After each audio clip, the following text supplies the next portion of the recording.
Betrayal has a scent. I felt that scent when my own daughter smiled while signing the papers for the house I was giving her. It wasn't a smile of gratitude, it was a smile of victory, as if she had defeated me in a game I didn't even know we were playing.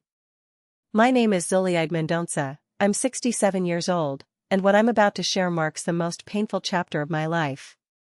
I never imagined that after decades of sacrifice as a mother, I would be treated as a burden to be discarded as soon as possible. When we become mothers, we give our hearts to walk the world outside our bodies. We feel their pain, celebrate their victories, and accept their mistakes. Patricia was my youngest, born after a difficult pregnancy that nearly cost me my life. Perhaps that's why, from the beginning, I had a different relationship with her. While Enrique, my eldest, grew up understanding the value of hard work and respect, Patricia seemed to absorb my love and care as if it were my obligation to provide them. I can still clearly see the moment everything changed between us. It was at the Fonseca Notary office, an old building in downtown Recife, with those tall colonial windows and a ceiling fan lazily spinning, spreading the stuffy air of February. The notary, Mr. Juvenal, an elderly man of nearly 70 who had known my family for decades, was organizing the deed papers with his wrinkled hands. My lawyer, Dr. Cecilia, was by my side, meticulously reviewing each clause of the document with that attention to detail I always admired in her. And then there was Patricia, with her perfectly styled hair and immaculate nails, holding her husband Antonio's hand, as if she needed support not to show the anxiety that shone in her eyes. Those same eyes that, as a child, looked at me with love when I came home tired from the textile factory after working over 12 hours trying to keep the business my husband left when he passed away. Life wasn't easy for me after I became a widow. The textile industry in Recife was struggling, and I had 2 children to raise alone. Many nights, I slept only 4 hours, juggling the factory and taking care of my kids. My hands, once soft and delicate, became calloused and marked by hard work. My hair turned gray prematurely, and wrinkles began to appear ahead of time. But I never complained. I did everything out of love, out of devotion to my children. The IP mansion, where we created so many memories, was never just a house to me. It was the symbol of our family, our roots, our history. Every corner held a memory, the mark on the kitchen wall where I measured my children's height each birthday, the creaky step that announced when Enrique came home late from college, Patricia's room, decorated with such care, with lace curtains I sewed in the few moments I had free. But for Patricia, our home was just an address, a material possession, something that over time became not luxurious enough for her new social circle. When she married Antonio, an ambitious man who sold chemical products, I noticed how she began to drift further away. Visits became rare and always rushed. Phone calls only when she needed something, and always the same excuses. I'm so busy, Mom. Life is hectic. I have important commitments. It was during one of those rare visits that she casually mentioned her dream of having a house in the Altos do Atlântico neighborhood. It's the most exclusive place in Recife now, Mom. Everyone who matters lives there. Her eyes sparkled, not from the desire to build a home, but from the status that address represented. Something inside me broke that day. Maybe it was the intuition that mothers develop, or perhaps the little signs I had been ignoring for years, the whispered conversations between her and Antonio that stopped when I entered the room, the way they looked at the old furniture in our house, assessing its value. As Patricia increasingly asked about my investments, the future of the factory, my will, I decided to test the waters. I announced that I was considering giving them a new house as a gift for their 5-year wedding anniversary. The change was immediate.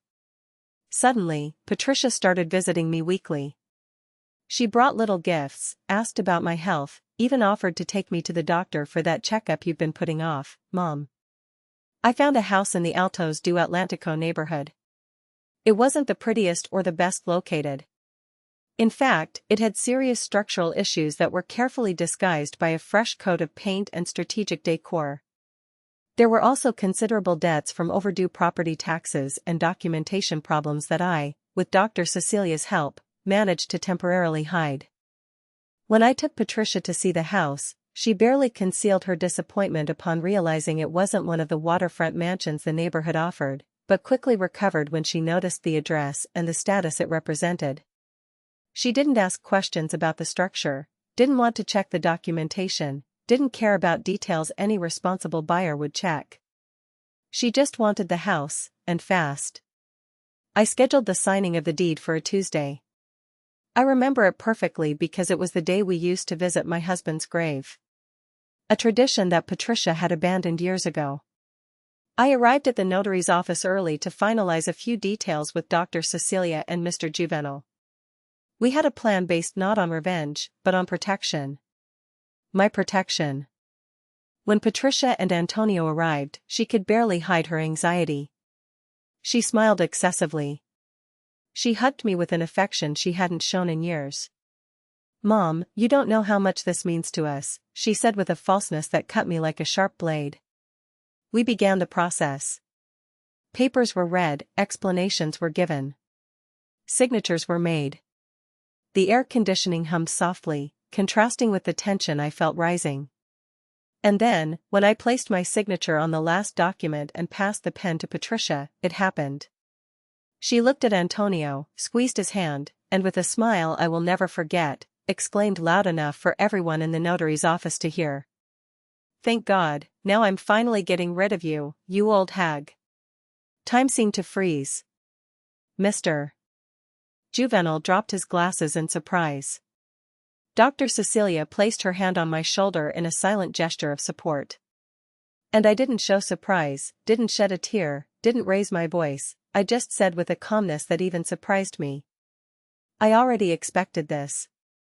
Do you know what it's like to look into your own daughter's eyes and not recognize anything of the baby you held through those cold nights? The child you protected from nightmares, the teenager you comforted after her first heartbreak? Can you imagine the pain of realizing that for the person you loved most in the world, you're nothing more than an obstacle to be removed?" Many ask me if there were no signs, if I really didn't notice before. The truth is, love blinds us. We choose to believe the best in the people we love, even when all the evidence points the other way.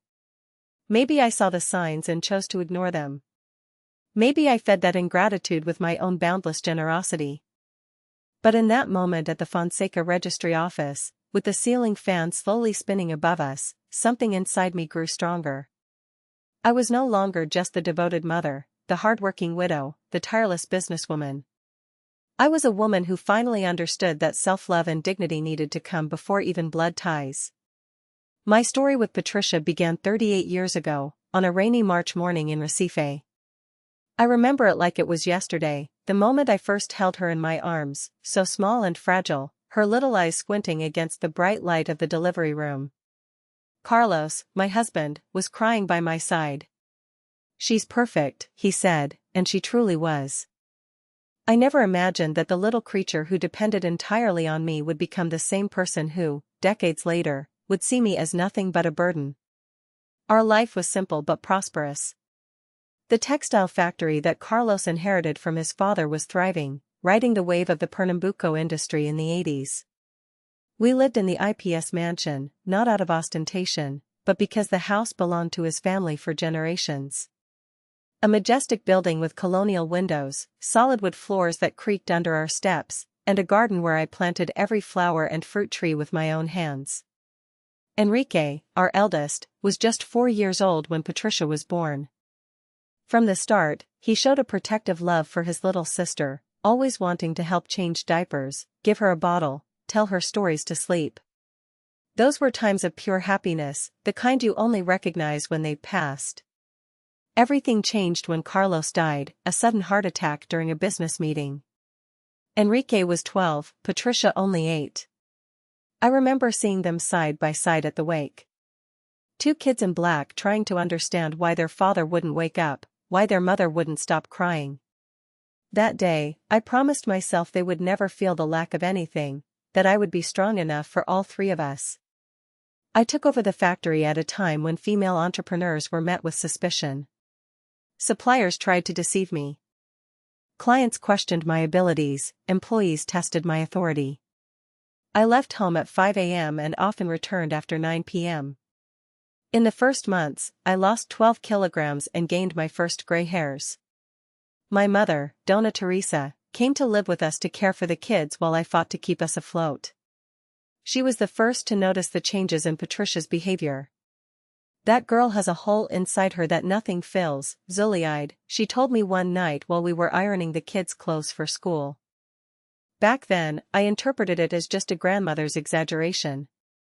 Today, I realize how right she was. While Enrique understood our temporary limitations, Patricia seemed to resent every no I had to say. When I couldn't buy the imported doll she wanted, she threw a tantrum in the store. When I explained that we couldn't travel to Disney that year, like her best friend's parents would, she accused me of not loving her. With every refusal, I compensated by working more hours, taking more risks in the business, just to see a smile on her face. That was the pattern we established. Patricia demanded, I gave in. When I couldn't meet her demands immediately, she emotionally withdrew, treating me with calculated coldness until I found a way to satisfy her wishes. It was a toxic dynamic that I, in my guilt as a working mother, couldn't break. Adolescence only intensified this behavior. While Enrique helped at the factory after school, learning the family business, Patricia surrounded herself with friends from wealthy families, always coming home dissatisfied with what we had. "Why don't we live in Boa Viagem, near the beach, like Juliana's family?" she would ask. "Why don't we get a new car? Ours is so old I'm embarrassed to show up at school." The factory was slowly thriving, but the sacrifices were enormous. I gave up taking care of my health, leisure time, and any chance of a love life after widowhood. All to ensure my children had opportunities. I paid for the best schools, language courses, and educational trips. When Enrique decided to study business administration, it brought relief for the future of the company. When Patricia chose fashion, I financed every cent of the expensive materials and the trips to events she insisted were essential for her education. Patricia's college years were a parade of demands. First, her own apartment because living with mom at 18 is ridiculous. Then, a car because everyone at college has one, a trip to Milan for a summer course because without it my resume won't be valuable. Increasingly larger allowances because you don't understand how expensive it is to keep up appearances in my social circle. Meanwhile, Enrique graduated with honors, turned down my offer of a new car, preferring to stick with the used one he had since he was 20, and returned to work with me at the factory. "Mom, you need to rest more," he often told me, noticing the dark circles that were becoming permanent on my face. I had worked enough for all of us. Now it was my turn to take on the responsibilities. It was during this time that I met Mr. Geraldo Pacheco, my neighbor in Jardim Primavera, a widower like me, a retired university professor with a calm wisdom that immediately attracted me. We started talking in the late afternoons when I finally got home and found him tending to his orchids in the garden. He was the first person to make me question my relationship with Patricia. "It seems like you're feeding a bottomless pit," he told me one day after hearing about Patricia's latest whim, a designer handbag that cost 3 months' salary of one of my employees. "The problem isn't the money, lady. It's that she'll never learn to value anything if everything comes too easily." Maybe he was right, but it was too late to change the course of that relationship. Patricia graduated without much fanfare. She worked at a few luxury boutiques just to gain experience in the industry, but never really committed to a career. There was always an excuse, always a new need, always the certainty that her mother would be there to fix everything. It was at one of those boutiques that she met Antonio Bastos, tall, well-dressed, with a charming smile and always the right words.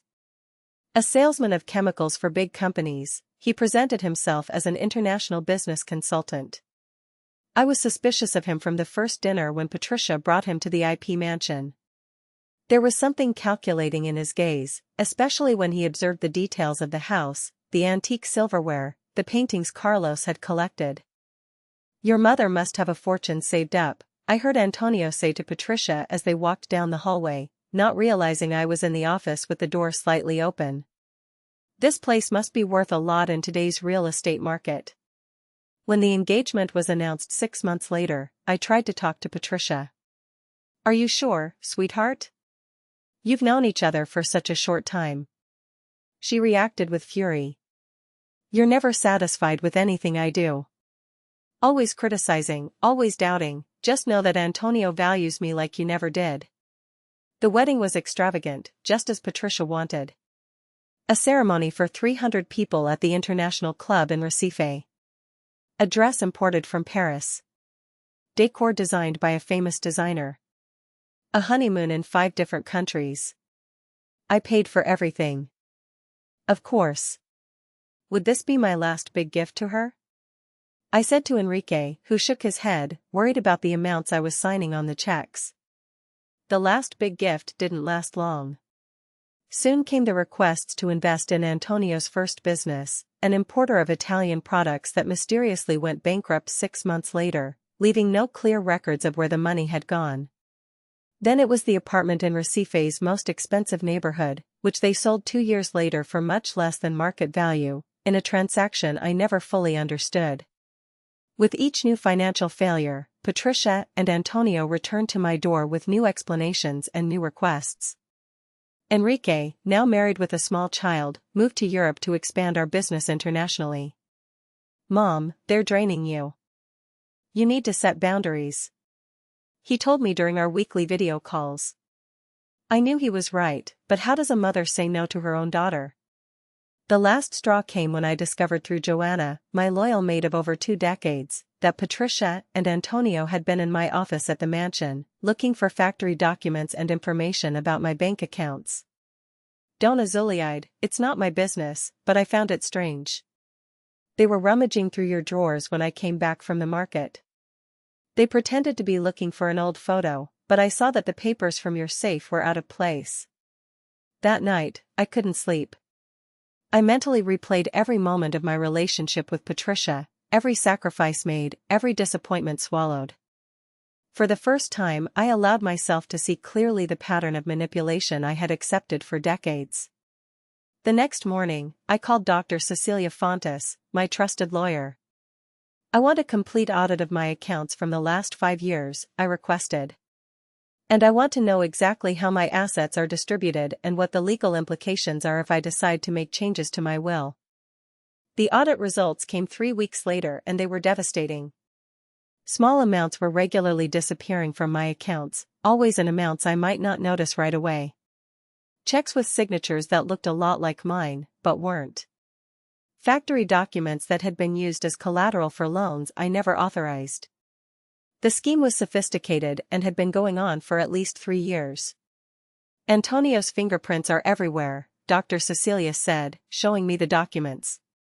"But Patricia is certainly involved. No one would have access to so much of your personal information without her help." That was the moment I decided I needed to do something, not out of revenge, but out of a need for protection. If it continued like this, in a few years, I would be completely ruined. And then what would happen? Patricia and Antonio would abandon me without a second thought. That was certain. The opportunity arose when Patricia mentioned, for the 3rd time that month, how much she wanted a house in the Altos do Atlantico condominium. "Everyone that matters lives there now, Mom. It would be an investment for your future grandchild too."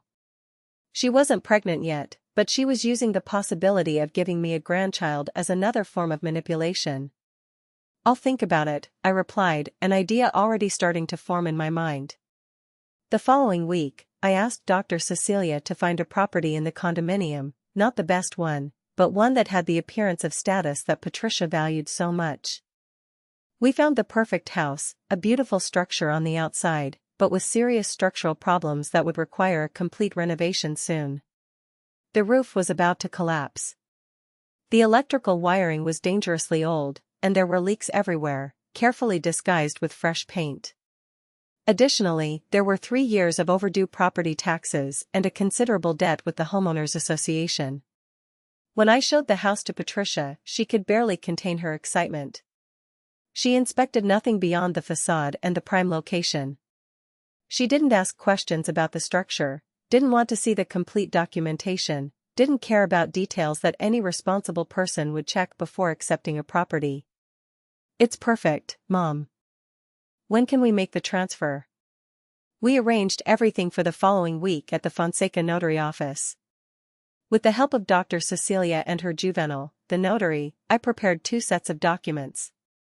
The first, the deed to the house, contained a lifetime usufruct clause that guaranteed my right to live in the property until the end of my life. The second was a compilation of evidence of the financial misappropriations that Patricia and Antonio had made over the years. In the days leading up to the signing, Patricia called me constantly, checking if everything was okay, if I hadn't changed my mind, if I needed help with anything. Suddenly, I was the most beloved mother in the world. She even invited me to lunch at Sabor du Mar, my favorite restaurant, which we hadn't visited together in at least 2 years. On the day of the signing, I wore my best outfit, styled my hair, and did a light makeup.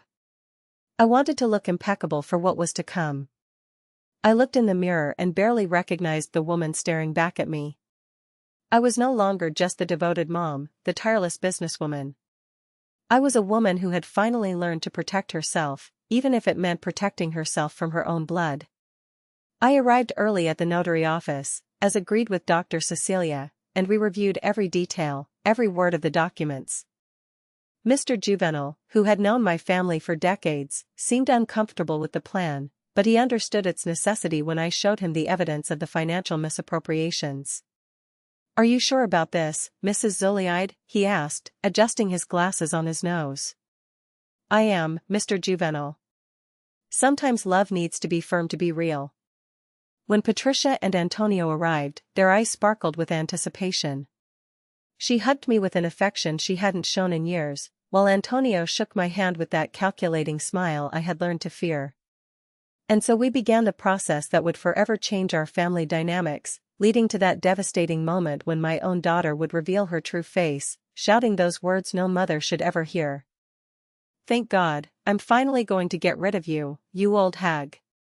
That Tuesday dawned differently in Recife.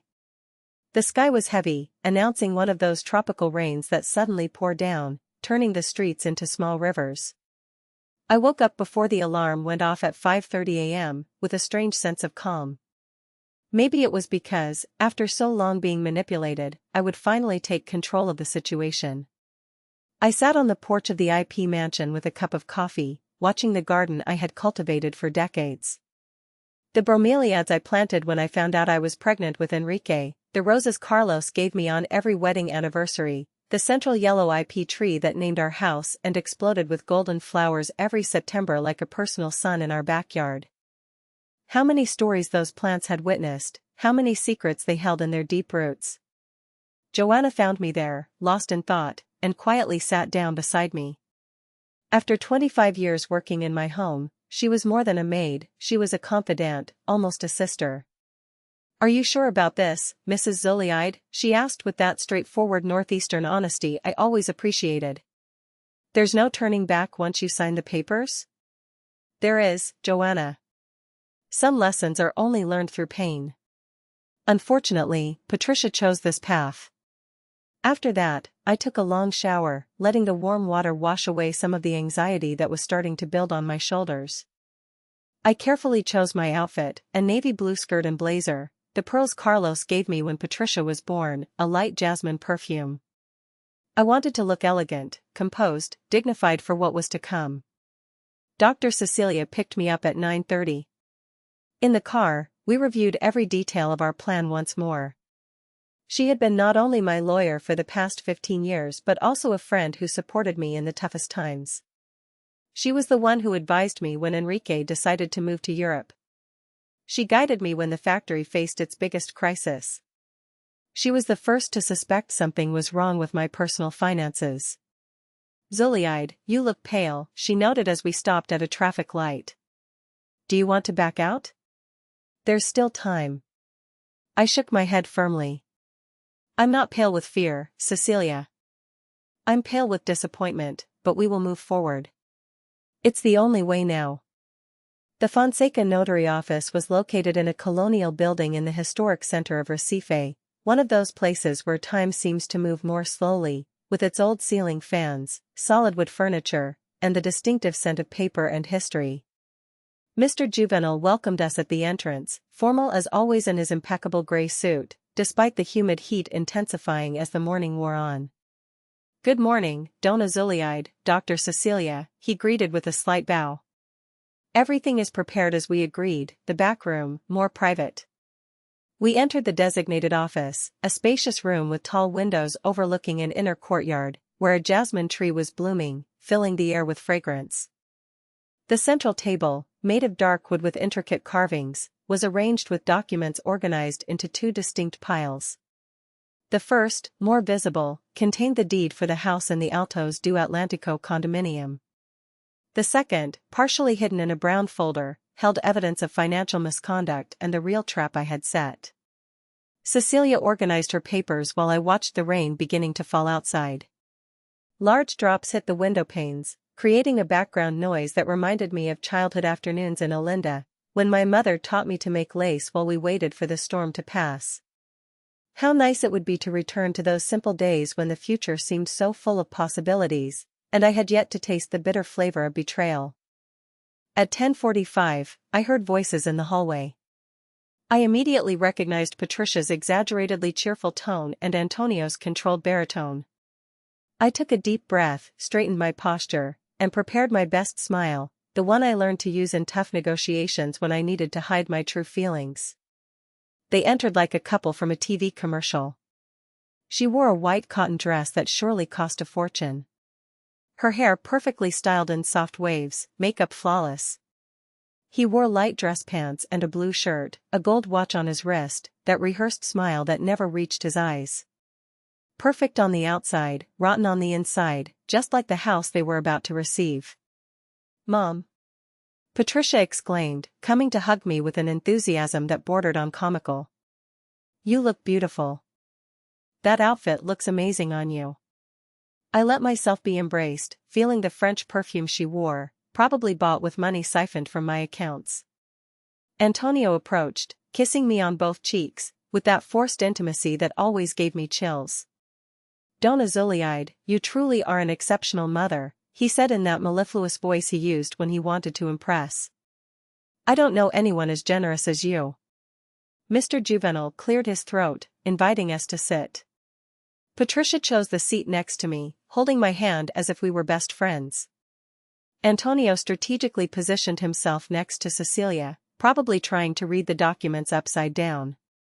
"Well, we are here for the transfer of the property located in the Altos do Atlantico condominium, number 237, to the name of Ms.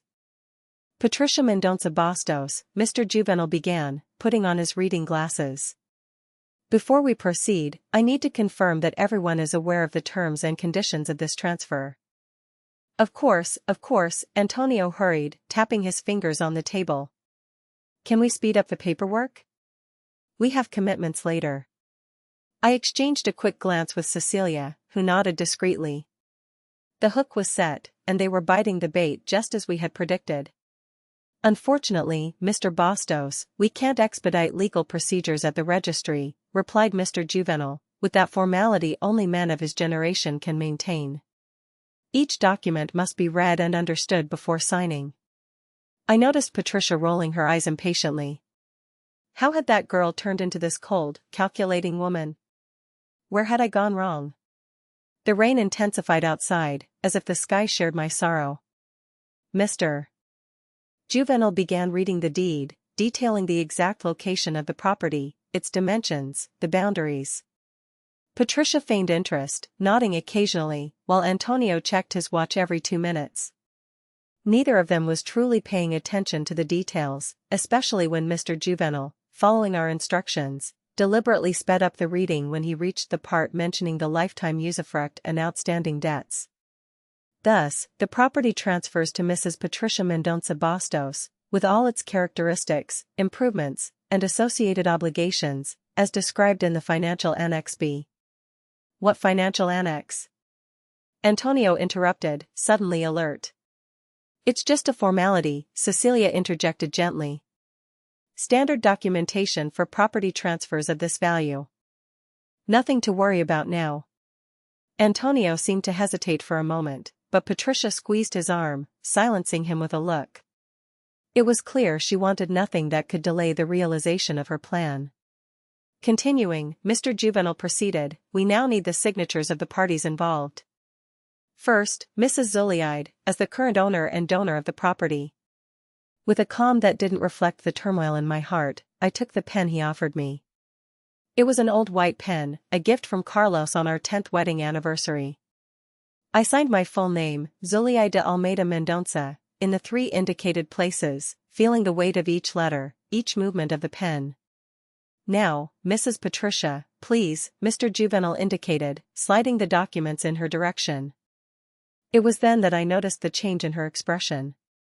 The polite smile gave way to something wilder, more authentic, a smile of triumph, of victory. She glanced quickly at Antonio, who responded with a nearly imperceptible nod, and then she took the pen.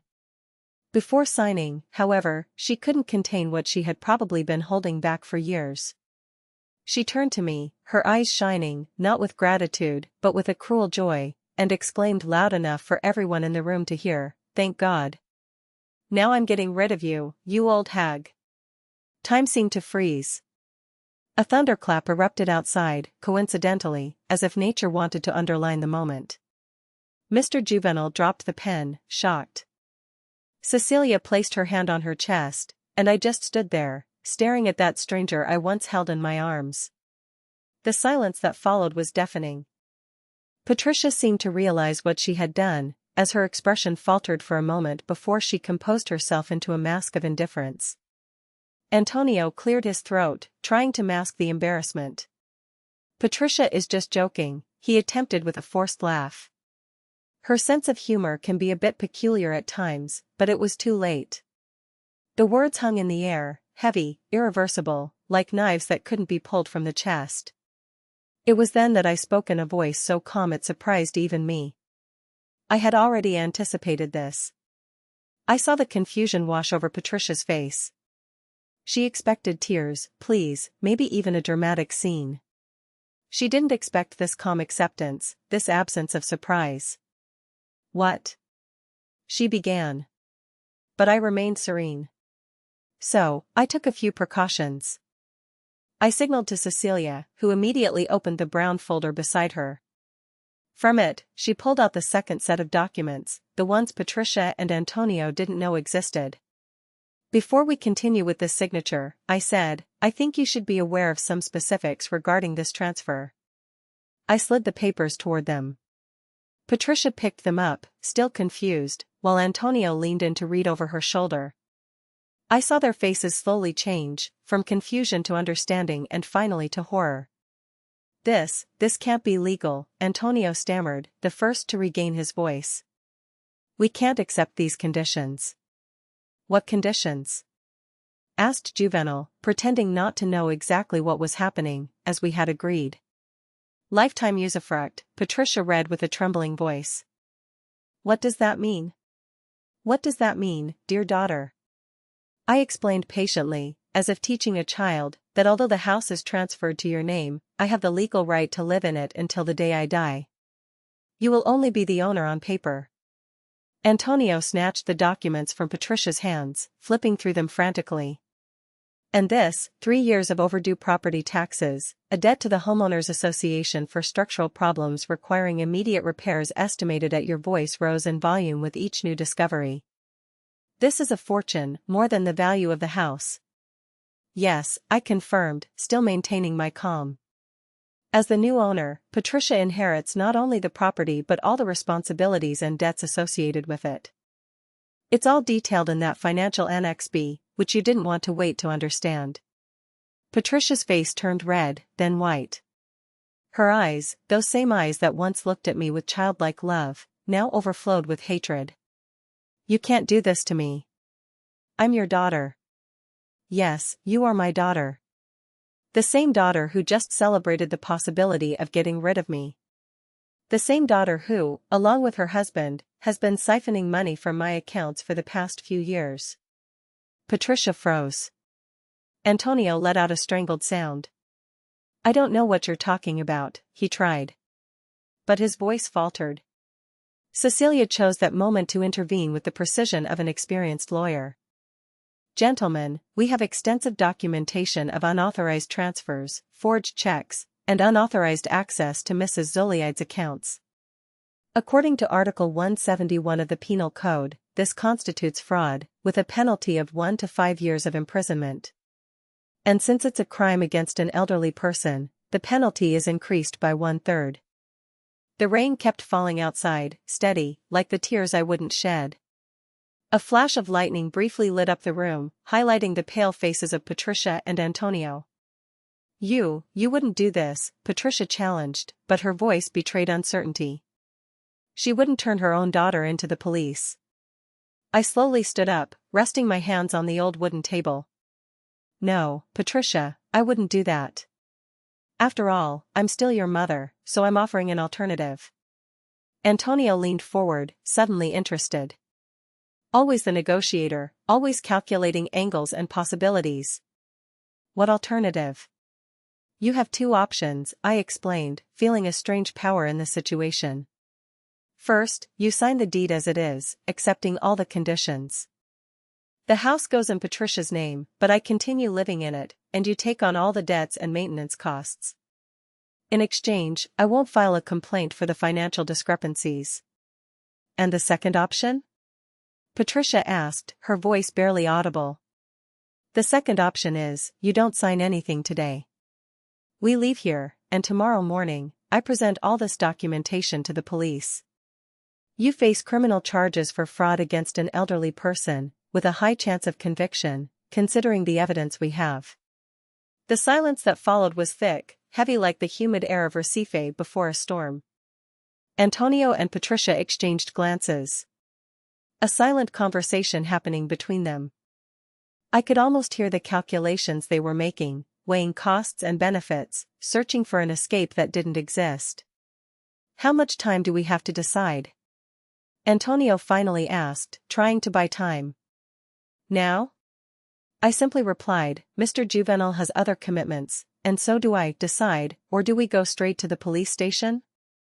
Another thunder rumbled outside, as if the universe was applauding my newly discovered firmness. Patricia looked at me as if she had never seen me before, and maybe she really hadn't. Perhaps all her life she had only seen the devoted mother, the endless source of resources. Never the woman who built a business from scratch, who faced a male-dominated market, who survived early widowhood and all the storms life had thrown her way. And then I pressed on, seeing the clock on the wall read 11:45. What will it be?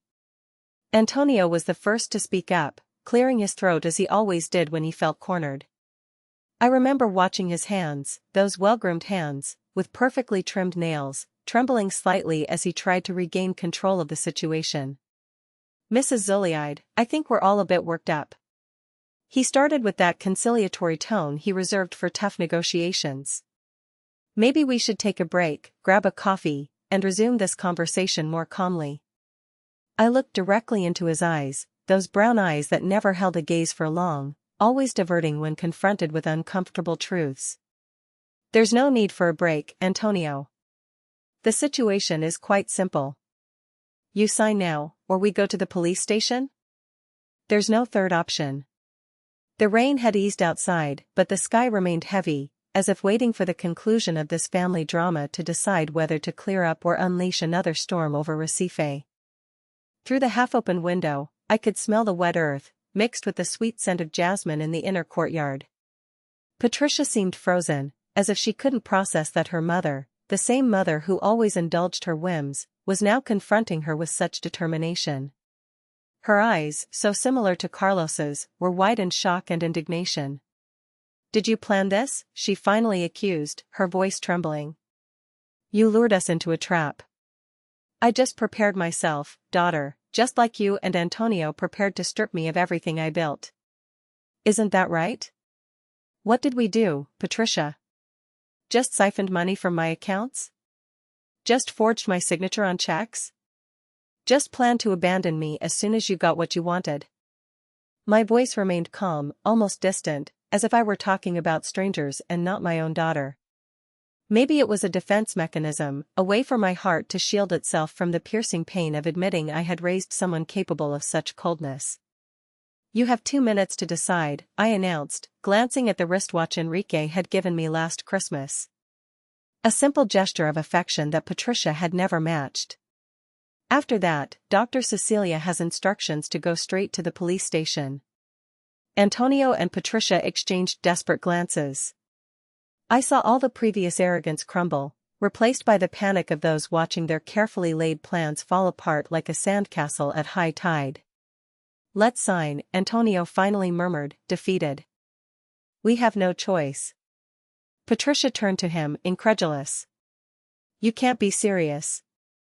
This house is a bottomless pit. We'll spend fortunes just to keep up appearances." "Is that it or prison, Patricia?" he hissed, low enough to think I wouldn't hear. "We can find a way out later."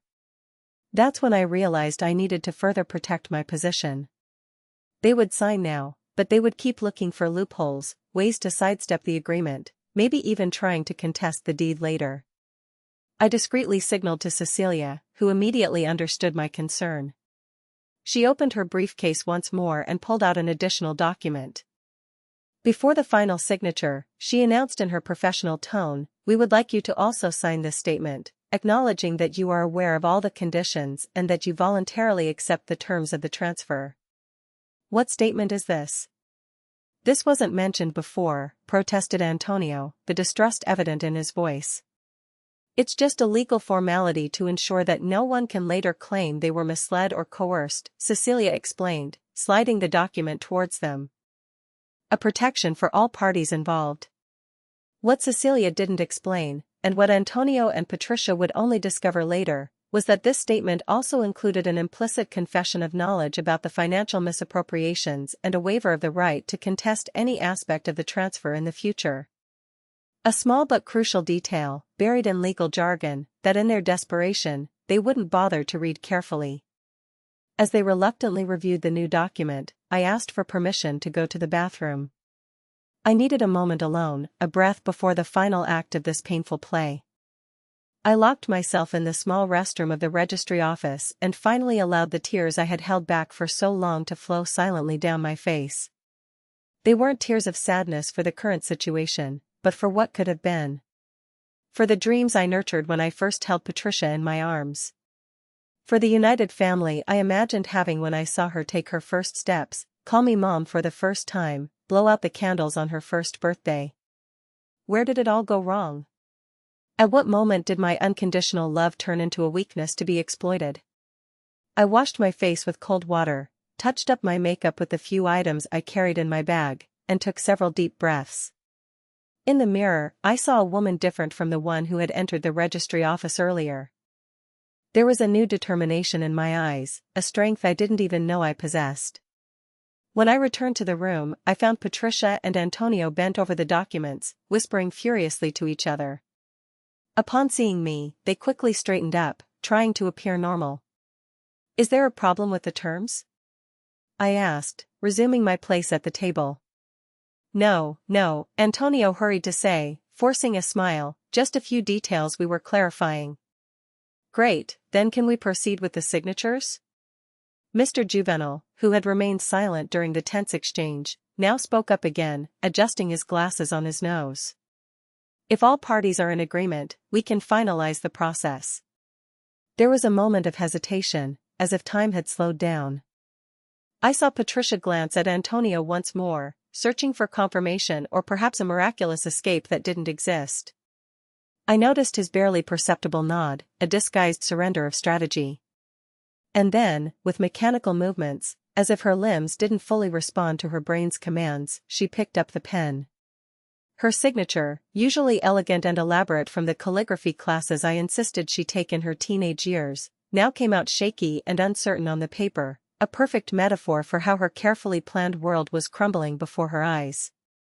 Antonio signed next, with that practical efficiency he always showed in financial matters.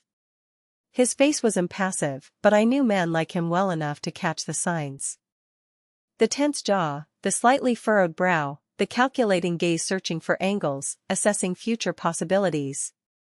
"It's done," declared Mr. Juvenal, stamping the documents with a sharp thud that echoed in the silent room. "The property is now officially in the name of Mrs. Patricia Mendonça Bastos, with lifetime usufruct guaranteed to Mrs. Zuleide Almeida Mendonça and all financial obligations as specified in Annex B. A heavy silence followed, as if no one knew exactly what to do or say next. It was Cecilia who broke the impasse, rising with the professional elegance that always characterized her. "Well, I believe our matters are concluded for today. Mr. Juvenal, thank you for your attention and professionalism as always." I stood up as well, gathering my bag and documents with deliberately slow movements. I wasn't in a hurry now. The urgency had passed, replaced by a strange peace. Not the peace of complete resolution, but the peace of someone who has taken the first step to regain control of their own life. "You can't just leave like this," Patricia protested, standing up abruptly. "This isn't over." I looked at my daughter, that stranger wearing my girl's face, and smiled sadly. "You're right, Patricia. This isn't over. In fact, it's just the beginning." "The beginning of what?" she asked, suspicious of her lessons on responsibility and consequences, something I apparently failed to teach her properly while raising her. I turned to leave, but Antonio blocked my path, not threateningly, but insistently.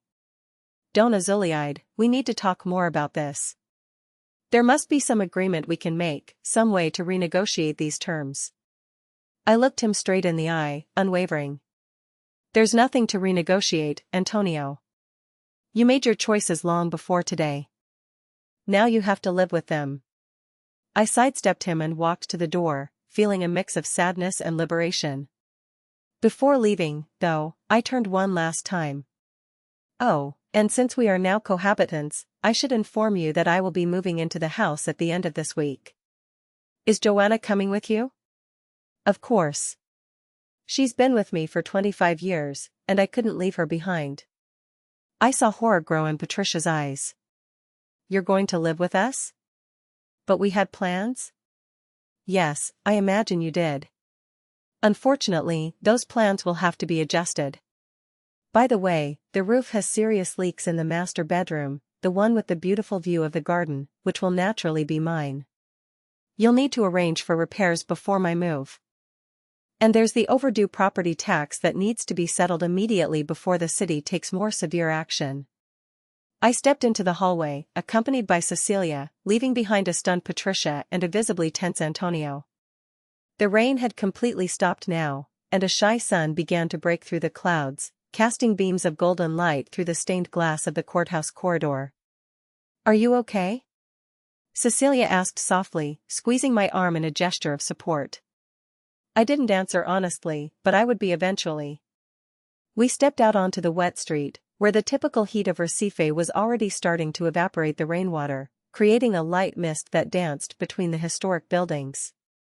I took a deep breath, feeling the humid air fill my lungs, as if I were truly breathing for the first time in years. "What are you going to do now?" Cecilia asked as we walked to her parked car. "Now," I said, with a determination that surprised us both, "I'm going to get my house in order, literally and figuratively." That same afternoon, I returned to the IP mansion and began organizing my move. I wouldn't take everything, of course, just what truly mattered. The photographs of Carlos and the kids during happy times, the books I loved, a few pieces of clothing, the essential documents, the rest, the antique furniture, the silverware, the valuable paintings, I would leave behind, not out of generosity, but out of detachment. I had carried too much weight for too long. Joanna helped me pack my memories into carefully labeled boxes, occasionally stopping to comment on some object that brought back particular memories.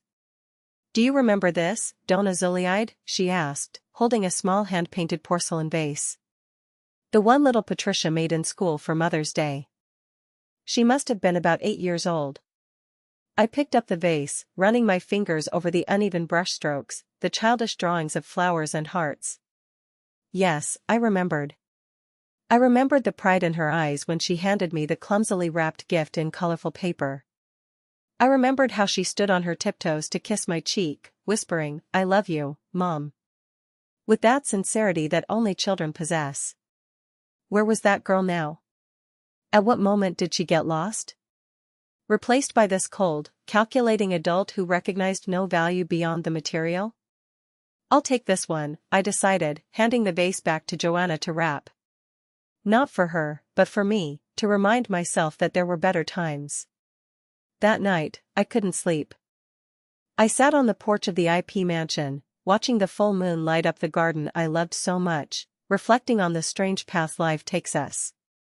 I never imagined that at 67, I would essentially be homeless, not due to lack of resources, but because I had been betrayed by the people I trusted most. The next day, I received a call from Enrique in Europe. As always, he seemed to sense when something important was happening, even from thousands of miles away. "Mom, is everything okay?" I had a strange feeling yesterday, like something had changed. I told him everything that had happened.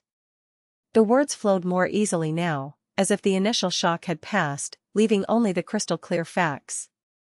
Enrique listened in silence, only occasionally interrupting to ask pointed questions. "I want to come back," he finally said. "You shouldn't face this alone." "No, son. Your place is there now with your family, expanding our business. I'm fine. In fact, I'm better than I've been in a long time." And it was true. Despite the pain, there was a sense of clarity, as if a long-infected wound had finally been drained. The wound still hurt, certainly, but now it could begin to heal properly. Besides, I kept a slight smile that he couldn't see, but maybe he could hear it in my voice. "I have plans." "What kind of plans, Mom?" he asked, evident concern even across the distance. Plans to ensure that his sister learned some important lessons about family, gratitude, and respect the hard way. When I hung up, I felt lighter, as if sharing the story with Enrique had eased some of the weight. I went back to organizing my things, now with renewed energy. In 3 days, I would be moving to the house in the Altos do Atlantico condominium, the same house that Patricia had longed for, never imagining it would become the setting for her greatest life lesson. On moving morning, I received an unexpected visit. Patricia, alone, without the husband who usually spoke for her in tough situations, looked worn out, deep circles under her eyes, dressed more simply than usual. "Can we talk?" she asked, standing in the doorway like a stranger, not like someone who had grown up running through the halls of that house. "Come in," I replied, stepping aside to let Patricia in. I watched her hesitantly walk through the entrance hall of the IP mansion, as if she were in unfamiliar territory, not in the house where she spent her entire childhood and adolescence. The moving boxes were strategically stacked around the room, some already closed and labeled, others still open, waiting for the last items. Joanna was quietly working in the kitchen, preparing breakfast that I had barely touched. Too worried about the events of the past few days to feel hungry. Patricia stopped in the middle of the room, looking at the boxes with an expression hard to decipher. Part guilt, part anger, part despair. She was dressed simply, in jeans and a basic white top, her hair tied back in a messy ponytail, so different from the impeccably put-together woman who had walked into the registry office days ago, confident in her imminent victory. "Are you really going to do this?" she finally said. Not as a question, but as a statement. "Are you really moving to that house?" "Yes," I confirmed, sitting in the reading chair that hadn't been packed yet. The same chair where I had read so many stories to her as a child, on nights when the thunder scared her. The move was scheduled for this afternoon. Patricia took a deep breath, as if gathering courage for what was to come. I noticed her hands trembling slightly, and for a brief moment, I saw again the vulnerable girl who used to run into my arms when she got hurt. "Mom, this is crazy," she began, her voice controlled. "You can't just move into our house. There's no space for all of us. Not like this. Your house." I repeated with a calmness I didn't feel inside. "You mean the house I bought and transferred to your name with the explicit condition of keeping my right to lifelong residence? That house?" She ran her hand through her hair, a nervous gesture she inherited from her father. Carlos did the exact same thing when he felt cornered in a tough situation. "You know that's not what we planned," she murmured, avoiding my gaze. "It was a misunderstanding." "A misunderstanding?" I let out a dry, humorless laugh. Patricia, you shouted at the registry office, in front of witnesses, that you were finally going to get rid of that old woman. It doesn't seem like there's much room for misunderstandings in that. She flushed, part shame, part irritation at being confronted so directly. It was a moment of frustration. Wasn't that what I really wanted to say? And what about the money taken from my accounts? I asked, keeping my voice low but firm. Those were also moments of frustration, the forged checks with my signature, the unauthorized transfers, the attempts to access my factory documents. Patricia visibly paled. It seemed she had forgotten or perhaps never truly understood how much I knew about her illegal activities. It was Antonio, she whispered, as if throwing her husband under the bus could save her. He convinced me. He said it was just a temporary loan, that we would pay everything back before you noticed. I looked at my daughter. This woman I had carried in my womb, nursed at my breast, rocked through endless nights, and felt a mix of sadness and disappointment so deep it seemed to corrode my very being. And you believed him, or chose to believe because it was convenient? She didn't answer immediately. She walked to the window overlooking the garden, the same garden where she used to play with her dolls, where we celebrated so many birthdays, where I planted each flower with my own hands. Things aren't good between us, she finally confessed, still turned away from me. Antonio and I were facing serious financial problems. His business didn't work out. We have debts. We needed a fresh start. And that fresh start included getting rid of me and taking possession of everything I built over my life. She turned around, and I saw genuine tears in her eyes, the first I had seen there in a long time. It wasn't supposed to be this way. They were just what, Patricia? Just planning to put me in some cheap nursing home or maybe leave me in a corner of the mansion, like an old piece of furniture that no one has the heart to throw away, but also doesn't really want to see. My words hit her like slaps. She visibly flinched, tears now streaming freely down her face, which, despite everything, still resembled mine when I was young. Mom, please, she pleaded, taking a step toward me. Can we fix this? There must be a solution that works for all of us. I got up from the armchair, feeling the weight of my 67 years, each marked by sacrifices, struggles, and lately, disillusionments. Yes, there is a solution, and it's exactly what we established at the notary. I'm moving out today. You can choose to either live under the same roof with me, taking on all the financial responsibilities of the property, or find another place to live. The choice is yours. But that's unfair, she protested, her voice rising an octave. You know we can't afford another house right now. And how are we going to handle all those property debts? Unfair? I repeated, feeling a cold anger solidify in my chest. You want to talk about unfairness, Patricia? It was unfair for me to work 16 hours a day for years to give you and your brother the best of everything. It was unfair for me to give up my health, my social life, any chance of new love after your father died. All to ensure you never felt lacking. It was unfair for me to invest every penny in your education, your whims, your dreams, only to find out that you and your husband planned to discard me like used trash, as soon as you got what you wanted. My voice never rose, but each word carried the weight of decades of sacrifice and months of newly discovered betrayal. Patricia recoiled as if she had been physically struck. As for the debts, I continued, regaining my composure. You will find, as I have throughout life, that there is always a way when there is no choice. Maybe it's time for Antonio to get a real job instead of inventing businesses that never work out. Maybe it's time for you to use your fashion degree, which cost a small fortune, to actually work and build a career. Maybe it's time for both of you to grow up and take responsibility like adults. The silence that followed was thick, laden with unspoken emotions and painful truths finally exposed. Patricia wiped her tears with the back of her hands, a gesture that reminded me of her at 7, when she fell off her bike and scraped her knees. What if we really can't, she asked, with a vulnerability I hadn't seen in years. What if the debts are too much?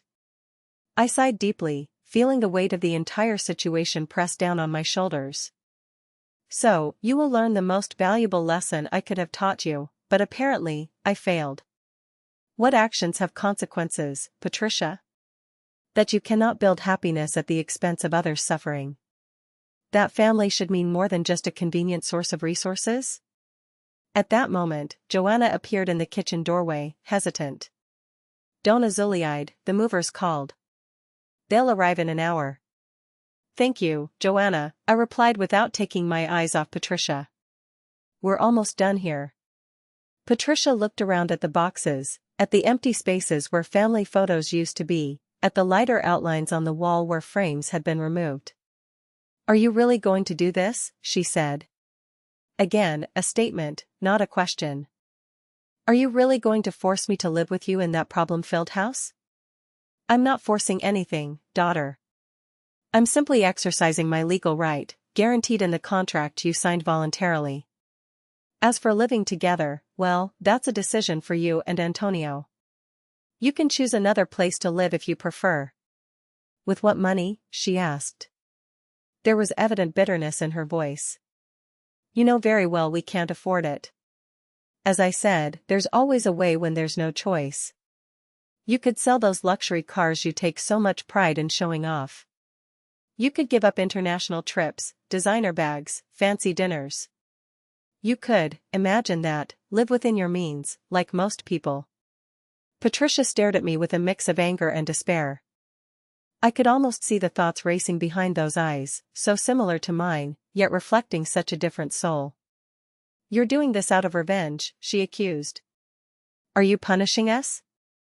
I shook my head slowly. No, Patricia. I'm doing this out of necessity, for survival, because I learned the hard way that I can't trust you and Antonio to take care of me when I really need it. I walked over to one of the open boxes and took out the small porcelain vase she had made for me decades ago. I held it carefully, showing it to her. Do you remember this? You made it in second grade for Mother's Day.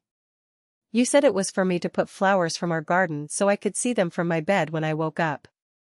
She looked at the vase, and something in her face changed.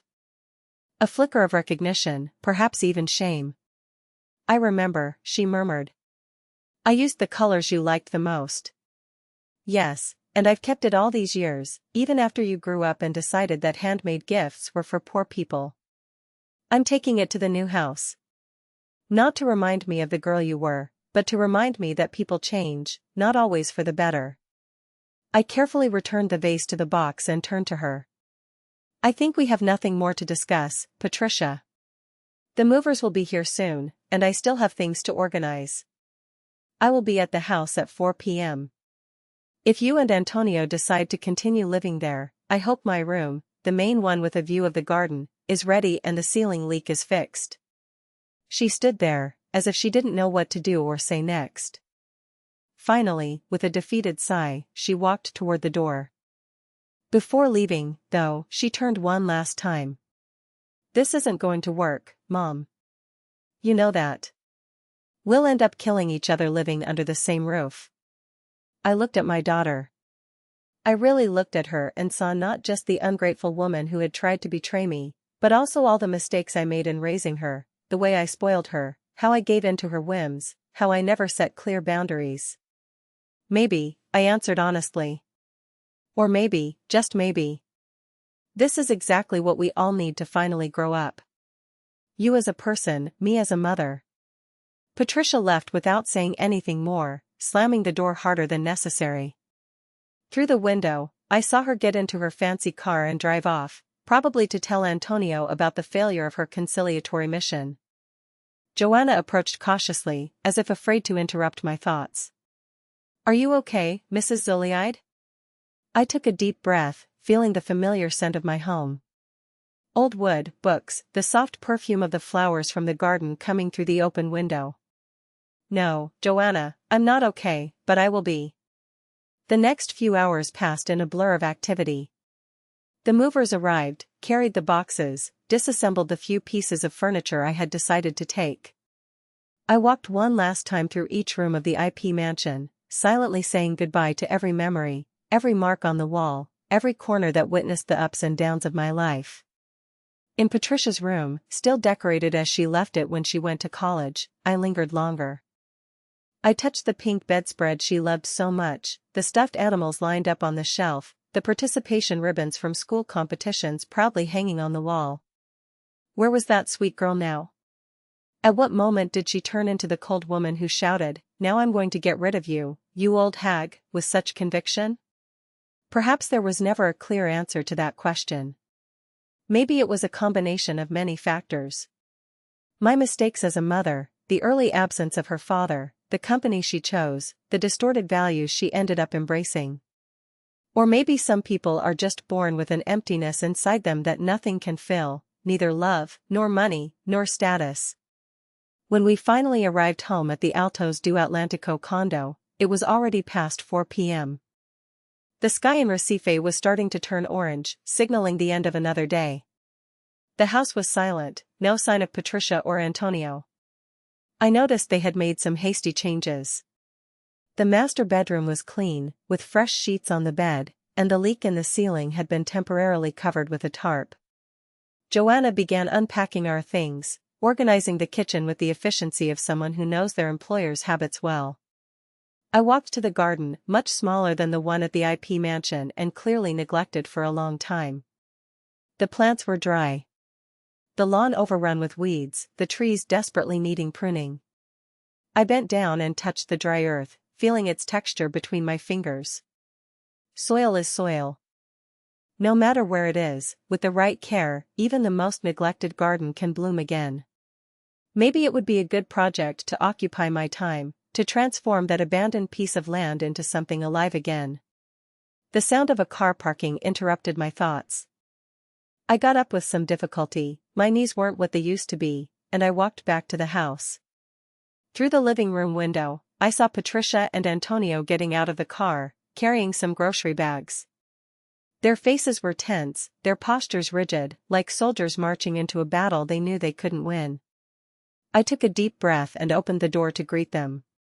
I didn't know exactly what the future held for the three of us in that strange house, with its compromised roof and walls hiding so many problems. But I knew that for the first time in a long while, I was in control of my own life, and that alone was a victory. "Welcome," I simply said, watching their uncomfortable expressions. "I think we have a lot to discuss about how we'll live together."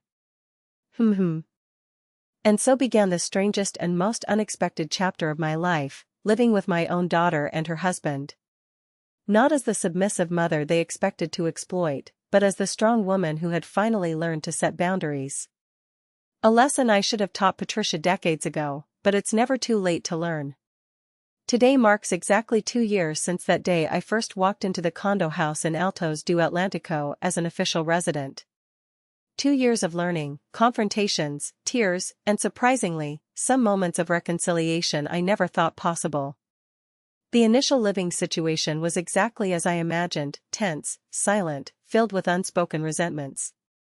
Patricia and Antonio tried every way to make my stay unbearable, leaving the TV on loud late at night, forgetting to inform me about important commitments, ignoring my most basic requests about maintaining the house, but I didn't give in. With the patience that only 6 decades of life can provide, I stood firm in my position. When the roof finally collapsed completely after a particularly strong storm, I insisted it be repaired immediately, even if it meant Antonio would have to sell his imported car to cover the costs. When the overdue property tax bill arrived with astronomical fines and interest, I remained steadfast in my refusal to contribute financially. After all, the property was in Patricia's name, and the financial responsibilities were all hers, as per our agreement. The first turning point came about 6 months after I moved in. Antonio, finally faced with the reality that there was no easy way out of the situation, accepted a job as a salesman in a chemical store. An honest job with a fixed salary, quite different from the international business he had been so proud to manage. The forced humility didn't sit well with him at first, but gradually, I saw something in him I had never noticed before. A certain relief at finally having stability, at no longer needing to concoct schemes and stories to keep up appearances. Patricia took longer to adapt. In the first few months, she oscillated between fits of anger directed at me and long periods of silent depression, locked in the room she shared with Antonio, the second best in the house, since I occupied the main one, as I had made clear from the start. It was Joanna, with her simple and straightforward wisdom, who first managed to establish some kind of connection with her. "You know, dear Patricia," I heard Joanna say to her one afternoon while they folded clothes in the laundry. "Your mother could have done much worse. She could have turned you over to the police with all that evidence. She could have cut you completely out of her life. Instead, she chose a tough, more honest way to teach a lesson." I didn't hear Patricia's response, but in the following weeks, I noticed small changes in her behavior. A "good morning" murmured over breakfast. A cup of tea left on my nightstand when I caught a cold. Questions about the factory, about how I had managed to keep it running all those years on my own. The garden became my refuge and, eventually, an unexpected meeting point. I started working in it every morning, pulling weeds, planting flowers, bringing life back to that neglected piece of land. One morning, to my surprise, Patricia appeared by my side, dressed in simple clothes and gardening gloves. "Can I help?" she asked, without looking directly at me. "I remember you always said gardening is easier with 4 hands." We worked side by side that morning and in many others that followed. Among planted seedlings and turned soil, words began to flow. First about safe, neutral topics, then gradually about deeper wounds. "Why did you do it, Mom?" she finally asked one particularly hot afternoon while we planted bromeliads in the front bed. "Why didn't you just disown me or report me? Or I don't know, anything but this?" I sat back on my heels, looking directly at her. "Because disowning you would have been too easy for both of us. Reporting you would have been too cruel, despite everything.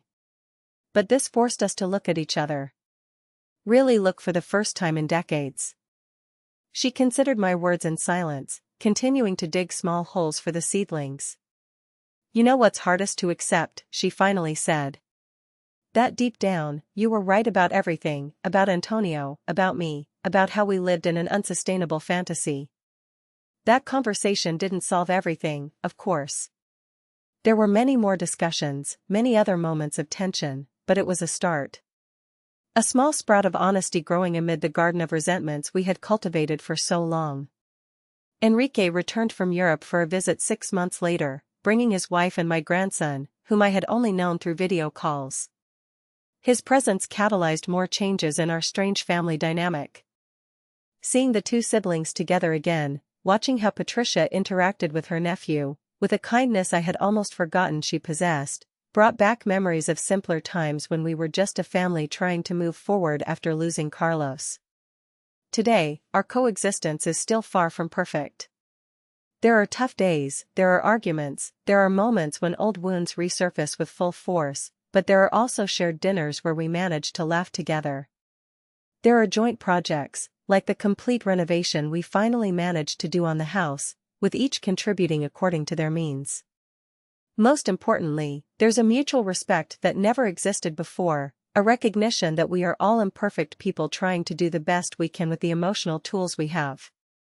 Antonio was recently promoted to regional manager at the company where he works. Patricia started a small fashion consulting business, finally using the degree I fought so hard to provide for her. And me, well, I rediscovered parts of myself that I had lost along the way while trying to be just a mother, just a businesswoman, just a widow. If you're watching this story on the channel, you might be wondering what the lesson is here. I'm not sure I have a simple answer.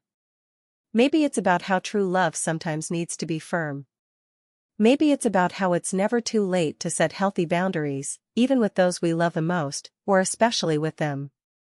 Perhaps it's simply about how families are complicated, imperfect, and yet fundamentally important in our lives. What I've learned in these past 2 years is that forgiving doesn't mean forgetting, nor does it mean allowing the same harmful behaviors to repeat. Forgiving means making space for a new kind of relationship built on more honest foundations. My story is still being written, just like all of ours. I don't know what the next chapters will bring for me, for Patricia, for Antonio, but I know I will face whatever comes with the same determination that brought me here, no longer as a victim of circumstances or others' manipulations, but as the protagonist of my own narrative. If my story has touched you in any way, I ask you to leave your comment below. I would love to know if you've been through something similar, how you dealt with family betrayals, or what lessons you've drawn from my experiences. Your comments aren't just numbers for this channel, they are real connections, shared stories, hands reaching out across distances. Don't forget to subscribe to the channel to follow more stories like this one. Believe me, I have so much more to share from my 7 decades of life. And each experience brings with it lessons that might illuminate your own path. If this story meant something to you, I'd also like to ask you to give it a like. It's a simple gesture, but it greatly helps this channel reach more people who could benefit from these real-life narratives. And if you can, consider supporting the channel through Value Demace, our way of receiving donations to cover production costs. Creating quality daily content requires resources, time, and dedication. Your contribution, no matter how small, makes all the difference in allowing us to continue bringing stories like mine every day, with the quality you deserve. This channel was born from the belief that our stories matter, that our experiences can serve as a beacon for others navigating similar turbulent seas. Every donation received through Value Demace is directly invested in producing new videos, improving equipment, and researching new stories that deserve to be told. I deeply appreciate you staying until the end of my story, for listening to the account of a 67-year-old woman about betrayal, forgiveness, boundaries, and new beginnings. In an increasingly fast-paced world, knowing that you took the time to listen to my journey fills me with gratitude. Until the next video here on the channel, because our memories are more than just recollections, they are lessons that need to be shared. M.